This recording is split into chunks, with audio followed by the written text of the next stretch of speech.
Nous voici de retour sur le plateau du PAVB TV d'avant-match. Donc nous avons le plaisir, Tamara, d'accueillir Alexandre Reveneur, le président du PAVB, accompagné de son vice-président Marc Andujard. Bonsoir à tous les deux. Bonsoir. Bonsoir. Bonsoir. Merci beaucoup de venir ici. Alors, on a la particularité ce soir d'être tous les quatre sur le plateau. On va pouvoir échanger sur plusieurs sujets. On a le temps. On est là pour parler du club, du Pays d'Aix-Venelle Volleyball. Marc, tu es arrivé dans le club il n'y a pas très longtemps. Alors, disons que je suis un jeune mais ancien. D'accord. Voilà, puisque j'ai entraîné il y a très longtemps lorsqu'il y avait une équipe garçon à Venelle. Et donc, je suis quand même le club de Venelle. Et j'ai mes 3 enfants ainsi que ma femme qui ont joué à Venelle. Ma femme, donc, qui a joué en National 2, National 1 et qui a contribué à la montée en secteur pro. Et qui auparavant jouait en pro à Aix-en-Provence. Voilà. Donc le club, je le connais notamment grâce à mes enfants et ce qui me fait effectivement c'est pour ça que peut-être Alexandre est venu me chercher pour me dire. C'est ce que j'allais dire. Le choix d'Alexandre de te demander de prendre cette place de vice-président, du coup, devient limpide. Oui, déjà, c'est vrai qu'avec Marc, on se connaît depuis quelques années. Et puis au moment où il fallait réfléchir aussi à la structuration et puis un conseil d'administration différent, puisque la nomination de Marc s'est faite suite à l'Assemblée Générale du mois de novembre. J'ai souhaité être accompagné par une personne de confiance. C'est important dans ces aventures-là. Et puis, j'ai naturellement pensé à Marc, qui a eu la sagesse de me rejoindre, ou je ne sais pas, en tout cas. La folie. Ouais. Non. Il en faut de la folie. Il en faut. Très bien. Et du coup, on parlait avec Tamara, on parlait justement de la partie sportive du championnat. On était en train de dire que le championnat, c'est un vrai marathon, il y a tous les week-ends, etc.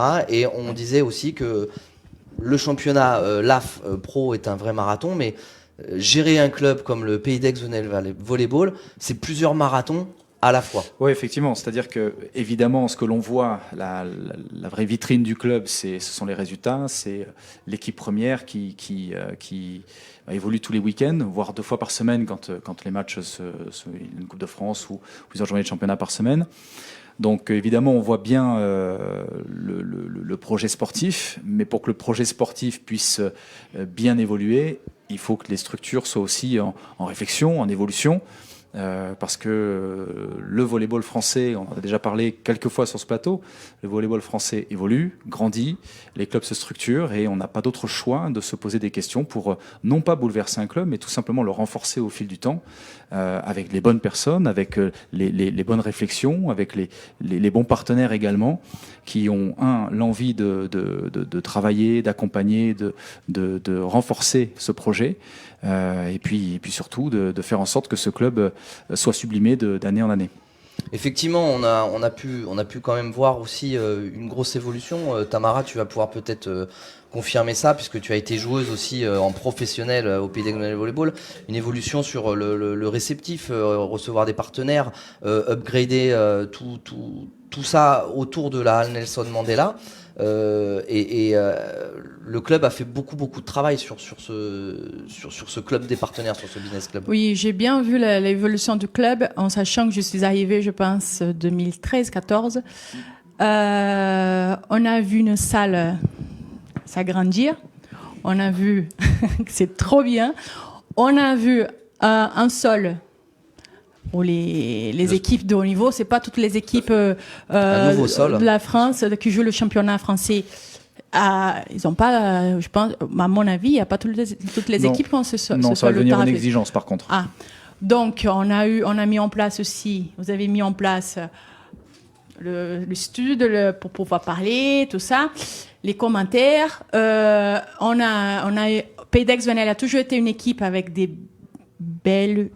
beaux, pour moi, les meilleurs bénévoles en France. C'est vrai. Qui ont toujours été là pour toutes les joueuses. Quoi qu'il arrive, ça se faisait un petit appel pour tout avoir.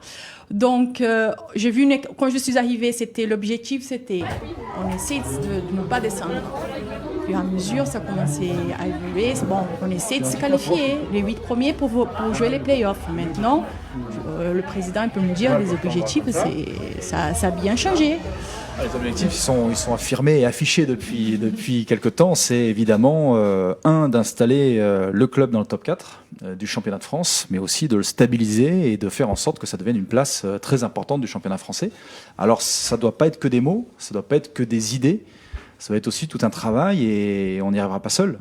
Il faut toute une énergie qui accompagne cette idée-là. C'est un vrai challenge. La saison dernière, on a terminé 3e. Là, cette année, on est 8e pour l'instant sur le championnat, mais la fin de saison est ouverte. Il nous reste 5 matchs de championnat, la Coupe de France encore avec une demi-finale à jouer. On verra à la fin ce que l'on fait. Les saisons sont de plus en plus difficiles chaque saison. Et puis de toute façon, on est maintenant voué à structurer et, encore une fois et regarder devant, parce que si on n'avance pas dans ce championnat et dans cette Ligue AF, on aura tendance vraiment à reculer. Ça peut être dangereux. Oui, parce que quand on regarde le classement, on voit un classement que c'est pas habituel. On voit des équipes qui n'ont jamais été là. On peut parler de Terreville, on peut parler de Paris. C'est pas normal de voir une équipe de Paris à 2e place, Terreville jusqu'il y a 2. mais depuis, je sais pas, c'est pas méchant, mais depuis, je sais pas, 10 ans que je connais le championnat français, ça bouge, ça a évolué, ça a bougé. Oui, mais c'est bien, ça veut dire que toutes les équipes, on voit une belle évolution des équipes. Et Pays d'Aix-Venelle a toujours été entre ces belles équipes. C'est important de relever ça, parce que un club aussi doit anticiper, doit prendre du recul par rapport à plein de choses. Et si on n'est pas dans cette évolution, on peut finalement vite se faire dépasser. Après, on parle du haut niveau, mais Marc étant présent là, il faut pas oublier aussi que le club du PAB, c'est aussi une volée académie. Il y a d'autres jeunes joueuses qui sont là. C'est très important. Et ça, Marc, c'est ta partie sur le club. Alors, je crois que c'est notre partie. Hein. Voilà, alors, il faut pas dissocier le secteur professionnel, le secteur amateur. On veut construire effectivement un club ambitieux qui justement va s'installer au plus haut niveau du volleyball féminin français. Mais il faut des fondations. Les fondations, elles existent. Exact. On veut les conforter, voilà. Et les fondations, eh bien, effectivement, c'est le secteur fédéral, c'est la Volley Academy. On a la chance d'avoir des éducateurs quand même assez formidables que l'on forme. Voilà, il y a une direction technique qui est hyper compétent. On a des jeunes à qui on essaye de donner le maximum pour qu'ils puissent aller vers le plus haut niveau. On a à peu près 250 licenciés, des jeunes qui sont engagés en Coupe de France. Hein. Là aujourd'hui, donc c'est le 6e tour de Coupe de France et on a nos M18 et nos M21 qui se déplacent à Toulouse et à Pau respectivement, en espérant ensuite pouvoir aller en phase finale, puisque c'est un petit peu nos objectifs, l'objectif justement de la Volley Academy, faire en sorte que l'ensemble des équipes aillent en phase finale. Voilà. C'est du travail, sans compter effectivement, c'est un petit peu l'antichambre des pros et on a un projet quand même qui est très ambitieux. Voilà, on va essayer de le mettre en place et d'aller vers, pourquoi pas, la création d'un centre de formation qui viendrait alimenter le secteur professionnel. Voilà. À côté de ça, je pense qu'aussi on a la volonté de contribuer un peu à un peu la vision sociale, sociétale, en essayant d'apporter aussi une vision d'éducateur, parce que le sport, je pense qu'aussi c'est un vecteur d'éducation, oui. C'est un vecteur de cohésion sociale. Donc, je pense qu'on essaye de remplir au mieux ces objectifs. Donc il y a des projets, aller vers le sport santé. Bon, la féminisation, je pense qu'on remplit totalement ces critères-là. Oui. Voilà. Aller vers le sport santé, pourquoi pas le sport de handicap. Essayer de développer aussi le partenariat avec les écoles, avec les collèges, avec les lycées. Donc il y a déjà des partenariats qui sont faits. Alors déjà avec les écoles de Venelle et avec certains collèges et certains lycées du Pays d'Aix, hein, parce que notre objectif aussi, c'est d'essayer d'élargir notre bassin de pratique et d'aller aussi sur le Pays d'Aix. Voilà. Je pense que si on a une vision un petit peu ambitieuse, il va falloir quand même qu'on élargisse notre bassin de pratique et d'aller un peu plus sur oui, mais ça fait partie du positionnement aussi du club dans cette métropole, de pouvoir faire rayonner le club sur le territoire. Pour rebondir sur ce que dit Marc, évidemment, le fait d'élargir les possibilités des pratiques, Ce qui est frustrant aujourd'hui pour notre club, quelque part, c'est que, certes, il y a 250 licenciés, mais on a beaucoup de mal à accueillir de nouveaux licenciés, alors qu'on ne frappe à la porte. C'est-à-dire qu'en chaque début de saison, il y a des demandes. Aujourd'hui, on est dans un système où les créneaux sont tous plus qu'exploités. Donc on doit se poser des questions. On ne pourra pas continuer non plus, nous, à avoir un discours en interne au sein du club pour dire qu'aujourd'hui, le club ne peut pas se développer sur la partie formation des jeunes. Tous les clubs, dans tous les sports, aiment avoir des jeunes formés qui arrivent ou qui peuvent eux-mêmes demain frapper, pour le coup, à la porte du secteur professionnel. C'est un souhait, c'est une envie, c'est une motivation. Le club a déjà fait par le passé avec certaines joueuses. On doit être capable, au regard de la formation du bassin aussi, qui existe aussi sur la métropole, sur le PEDEX, mais même plus largement, d'attirer les potentiels et les futurs talents du volleyball féminin, mais peut-être pas que. Donc on est en pleine réflexion là-dessus, sur l'établissement de maillage qu'il pourrait y avoir avec des clubs du secteur, de la métropole. On réfléchit là-dessus, puis on avancera en son temps et comme il le faut, de façon ordonnée sur ces sujets. En tout cas, ce sont des sujets qu'il faut prendre en même temps. Enfin, il y a ces sujets-là, faut les anticiper. En termes d'anticipation, au niveau du club aussi aujourd'hui, on imagine que peut-être en termes de vision, on est déjà sur la saison prochaine. On réfléchit. Enfin, il faut anticiper tout ça. Oui, forcément. Alors, tout à l'heure, vous parliez de tous les deux de différents secteurs, différents marathons. La saison prochaine, elle-même se prépare sur différents secteurs. Il y a forcément le secteur sportif, parce que dans le volley, vous le savez, on le répète à chaque fois, les contrats sont relativement courts. Donc on est en train déjà de réfléchir, de penser, de projeter la future équipe de la saison prochaine. Mais à côté de ça, l'accueil de nos partenaires qui est toujours un sujet, les infrastructures qui sont toujours très, très importante dans notre projet, puisque aujourd'hui, c'est la base du projet. Il nous faut de toute façon des structures, infrastructures qui permettront au club de poursuivre à la fois son développement, mais surtout d'en assurer sa pérennité à long terme. Nous sommes là, nous, pour construire.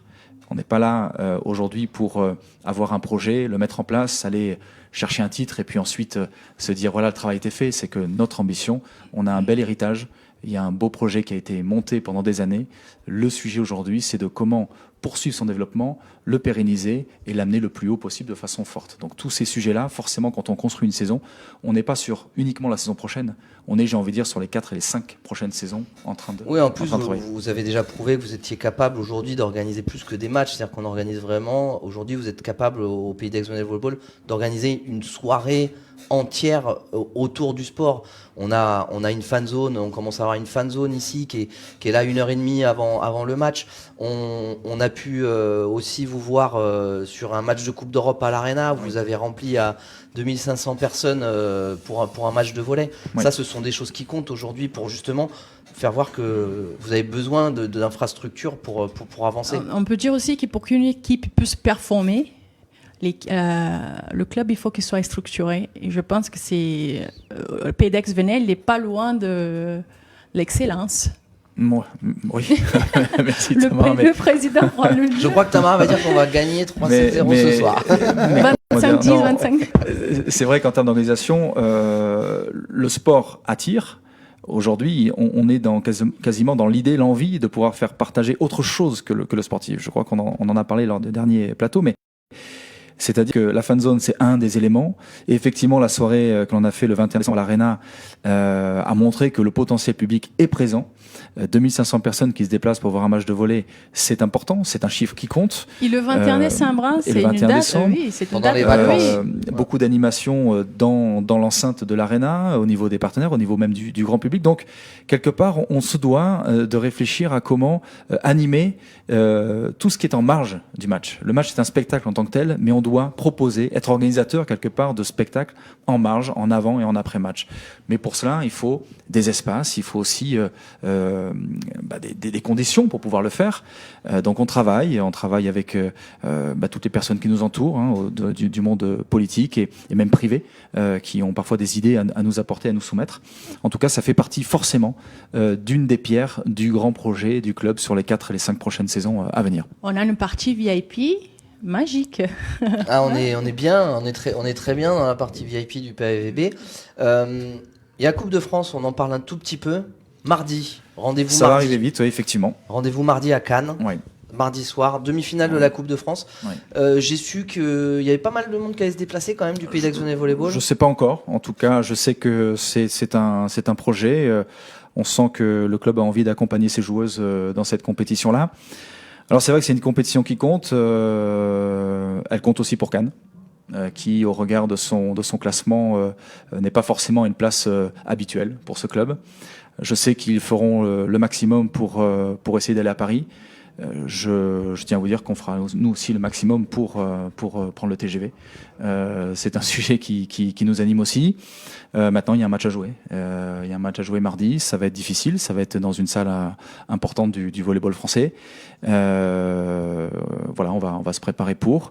Et ensuite, ce sera la réalité du terrain qui donnera. J'ai pas envie de rentrer dans le fait qu'on ait déjà, nous, en championnat, joué, battu cette équipe. C'est une compétition différente. C'est autre chose. Il va falloir aussi se préparer et se mettre en condition pour jouer ce match et bien le jouer. Très bien. Je pense qu'on a fait le tour. Je vous remercie beaucoup en tout cas. Je vais vous laisser rejoindre le terrain parce que le match va bientôt commencer. Il y a les protocoles d'avant-match. Merci à tous les deux. Merci. Merci. Et passez Bon une match. très belle soirée. Bon match.